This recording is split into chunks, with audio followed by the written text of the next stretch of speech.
Ok, dobrodošel v bonus epizodi, ki sem jo namenil predvsem tistim, ki ste prišli do konca, zaradi tega, ker znate zdaj že malo zaključke vleči in bo epizoda lahko po eni strani malo bolj tehnična, po drugi strani vam bom pa lahko predstavil vse pozitivne efekte in učinke nasploh, ki jaz mislim, da jih lahko ta prehranska strategija nudi.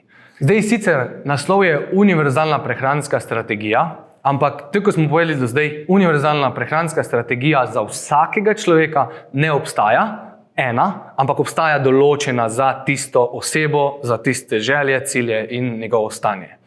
Ampak moje mnenje je, glede na to, koliko raziskav imamo zdaj, kar vidim iz prakse in kar se pač kaže iz študij, da je to ena izmed unih prehranskih strategij, ki bo spet koristila večini populacije, se pravi 7-8 od 10 ljudi. To je tudi prehranska strategija, ki jo izvajam jaz osebno že več kot 8 let, pa skoraj ziher sem, da jo bom izvajal cel svoj life. In to je Time Restricted Eating, oziroma kratica za Time Restricted Eating je TRE, je pa samo ena verzija postenja, ki ni nujno, da vsebuje tudi kalorijski deficit. In zdaj definicija je čisto enostavna. Dejansko je taka, ko ime njegovo pač poje. Time Restricted Eating. Dejansko si izbereš neko okno hranjenja, v tistem oknu boš ti jedel oziroma jedla in v drugem delu dneva se pač pustiš in ne ješ. In zdaj najbolj popularna verzija Time Restricted Eatinga je 16-8. To pomeni 8 ur v dnevu ješ, 16 ur v dnevu se pustiš. In zdaj prva zadeva, zakaj je meni ta prehranska strategija toliko všeč, je, da raziskave načeloma do zdaj kažejo, da ni nujno, kdaj v dnevu ješ, važno je, da upoštevaš tisto prehransko okno, ko si pač ga izbral, oziroma okno hranjenja. In sicer, nekdo bo začel z zajtrkom ob 8 zjutraj, pa bo jedel do 4. Nekdo bo začel tako jaz, prvi obrok ob 11 do 12 in pol zadnji obrok med 7 pa 8. Čisto vseeno je, kdaj ješ, važno je, da si prilagodiš to okno hranjenja glede na svoj življenjski stil, svojo službo, pač karkoli pač imaš ti v svojem življenju. Ok, zdaj ima malo fiziologije, pa predvsem bi rad predstavil zgodbo, zakaj je mene sploh začela zanimati ena verzija postenja oziroma postenje nasploh. In to je bilo 7 let nazaj, približno, zdaj govorim na pamet, ko sem prebral eno študijo, kjer so imeli skupino žensk, ki je bila pozitivna, imela je obliko raka na prsih, ki se je reče HER-pozitiven rak 2, kar pomeni, da je zelo neobčutljiv za obsevanje in za kakršnokoli zdravljenje. Ženske so razdelili v 2 skupini, kjer so pri vsaki skupini izvajali isti protokol zdravljenja, isto prehrano, iste prehranske strategije. Edino, kar so naredili, so pri eni skupini restriktali, se pravi, omejili okno hranjenja na 8 ur. Se pravi, ne vem točno, kdaj je tisto okno hranjenja bilo. Bilo je samo, da so jedle v 8-urnem oknu hranjenja, druge ženske so pa jedle čez cel dan, kadar so hotele. Vse ženske, še enkrat poudarjam, so jedle isto, imeli so iste obroke, ker jih je tak bolnica pač proizvajala oziroma za njih, in pa imeli so isti princip zdravljenja. No in po študiji se je pokazalo, da je bila kemoterapija pri ženskah, ki so se postile, 400% bolj učinkovita. In itak, ok, to me je zanimalo, zakaj se je zdaj to zgodilo, zakaj je tako bolj učinkovita, če je bila sprememba samo okno hranjenja.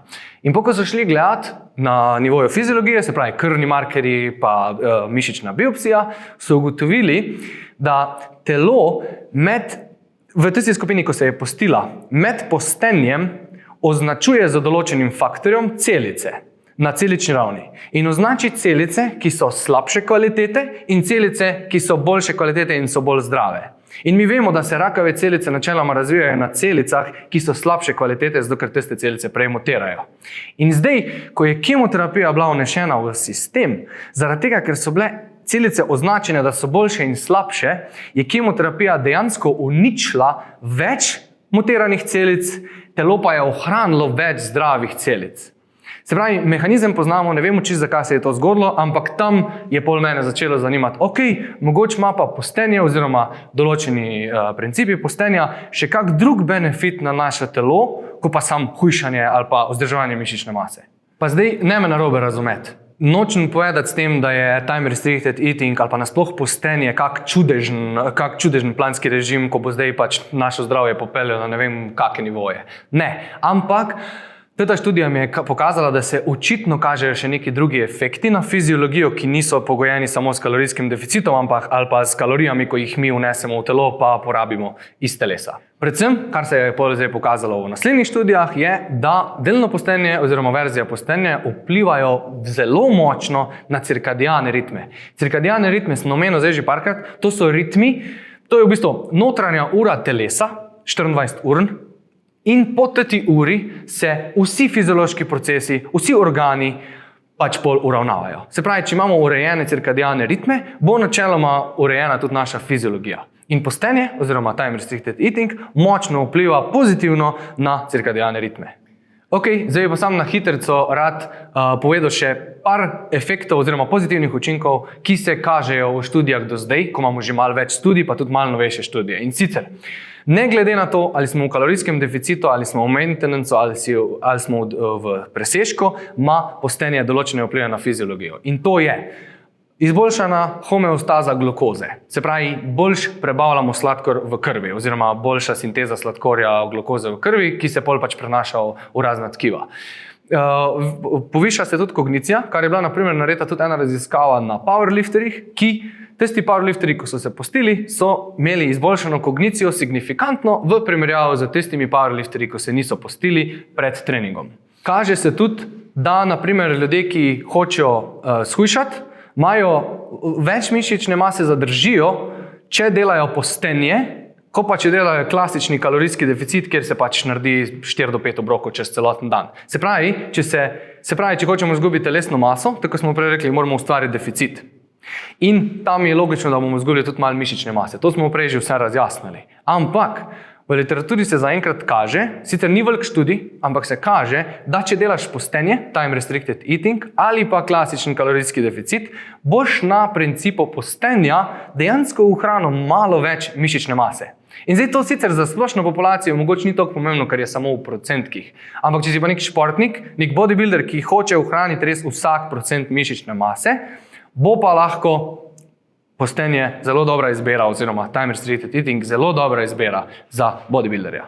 Pa še čisto na koncu iz vidika pozitivnih učinkov, kar je meni osebno še najbolj pomembno, pa se tudi kaže v literaturi, je pa, da kljub temu, ne glede na to, ali vzdržujemo telesno težo ali pa imamo malo kalorijskega deficita, če primerjamo postenje z kalorijskim deficitom, se sprememba v regulaciji glukoze oziroma v našem metabolnem zdravju pokaže hitreje, če delamo time restricted eating oziroma neko verzijo postenja, kot pa če delamo samo klasičen kalorijski deficit.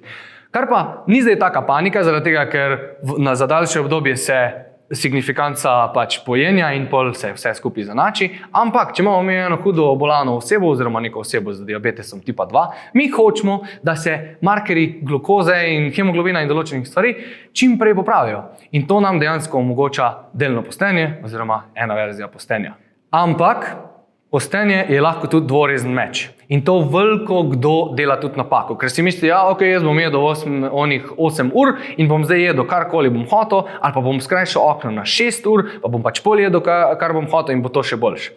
Ja, res je, ampak velikokrat se zgodi, da zaradi tega, ker je okno skrajšano za preveč časa, se pol zgodi superkompenzacija v apetitu in pol ti za naslednjo obrok ali pa za zadnjo obrok poješ ful preveč, samo zaradi tega, ker si prej prepozno začel jesti in pol dejansko nisi nič naredil s tem, zato ker si ustvaril presežek in verjetno si še nažiral z neko hrano, ki bo pol dlje časa ostajala v tvojem prebavnem traktu, kar pa dejansko deluje kontra od tega, kar hočemo doseči z time restricted eatingom.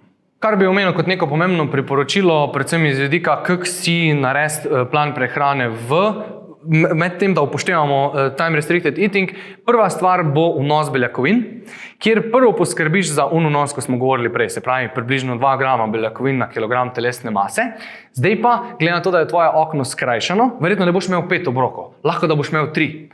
Ni panike, zaradi tega, ker lahko imaš tam minimalno 25 gramov beljakovin na obrok, pa vse tja do 100 gramov beljakovin na obrok. Sicer bi lahko načeloma tudi argumentirali, da lahko imamo še več kot 100 gramov, ampak rečemo, da je nek range med 25 pa 100 gramov na obrok. Se pravi, prvo poskrbi, da se vnese dovolj beljakovin na dnevni ravni in potem seveda slediš tvojim ciljem. Se pravi, če hočeš izgubiti telesno maso, boš mogel z maščobami in ogljikovimi hidrati ustvariti deficit. Če hočeš samo izboljšati svoj metabolizem, da bo malo bolj optimalno deloval, lahko imaš maintenance. Če pa hočeš povišati telesno težo, bo pa treba seveda narediti presežek in to se pač naredi. Zdaj, tule je mogoče en kaveat, da je presežek za nekatere, ko jejo samo 6 ali pa 8 ur na dan, mogoče pol malo težji, ker morajo pač v 8 urah pojesti več, ko porabijo. Ampak to se z lahkoto reši samo tako, da si za 1 uro podaljšaš svoje okno hranjenja in lahko več hrane vnesiš. No, pa še čist zadnja stvar na temo time restricted eatinga, ko se pa opazi v študijah, je pa, da v primerjavi, če govorimo zdaj v izgubi telesne maščobe oziroma izgubi telesne mase. Kaže se, da je iz vidika adherence, se pravi konsistence, kar smo omenili danes milijonkrat, time restricted eating veliko boljša izbira kot nek klasičen kalorijski deficit, kjer ješ 3 do 5 krat dnevno. Zdaj govorim na pamet, ampak mislim, da so številke neke take. Če izvajaš time restricted eating, se po 1 do 2 let v študijah kaže, da 80% ljudi, v nekaterih primerih celo 92%, še vedno ohranja kalorijski deficit in jim pač to ni težava. Zato, ker se ne rabijo ukvarjati s kalorijami pa z štetjem, ker pač imajo okno hranjenja. Medtem ko klasičen kalorijski deficit vzdržuje tam 52 pa do maksimalno številke, ko sem videl, da so bile 68%. Se pravi, tudi iz vidika adherence je time restricted mogoče malo boljši kot klasičen kalorijski deficit. Še vseeno moraš pa upoštevati, da time restricted eating ne bo nič boljši, če boš jedel paleo dieto, ko ti ne paše, ali pa ketonsko dieto, ko ti ne paše. Še vedno moraš upoštevati navodila, ko smo jih govorili v drugi lekciji, ki je bila optimalna dieta, oziroma optimalen plan prehrane. Ok, to je to. Prišli smo do konca. Zdaj, jaz sem svoje naredil, podal sem informacije, za katere mislim, da so korektne in pa, da je sinteza neke literature pa prakse, ki lahko pomaga večini ljudi. Zdaj je pa na tebi, da se spraviš, pa narediš to, kar kurs priporoča.